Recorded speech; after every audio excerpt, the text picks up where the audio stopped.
وازيكم عاملين ايه؟ اخباركم يا جماعه؟ والنهارده نزلت حاجات تانية مجانيه يا جماعه، بس في حاجات للاسف نزلت وانا ما لحقتهاش. يعني كانت لمده نص ساعه وانا ما شفتهاش في الحاجات، فنزلت للاسف وراحت يعني. فهوريها لكم عامه. يعني انا لما لحقتها كانت خلاص يعني على الاخر، فان شاء الله كده يعني تشوفوها معايا. بس هي حاجه عبيطه زي دي، شايفينه؟ بصوا استنوا، هوريهولكوا يعني. اهو يا جماعه، شايفين؟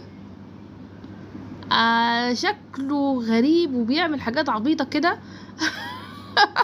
بس المهم يعني ان هو كان لمدة نص ساعة، فانا لما رحت عبال ما اخدت الكوبي عشان احطه يعني لقيته خلاص بقى بفلوس يعني. ما فعشان كده ما اعتقدش ان انتوا هتكونوا تلحقوه يعني. وكمان الراس دي، راس ال دي نزلت، والجسم ده جسم بحاله يا جماعة، مش راس بس. انا اشيله معلش، اشيله. اهو يا جماعة، شايفين شكله؟ شكله رهيب يا جماعة. شكله غريب يعني، شكله يعني غريب خالص يعني.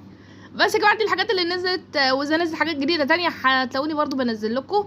فيلا بقى عشان تلحقوها.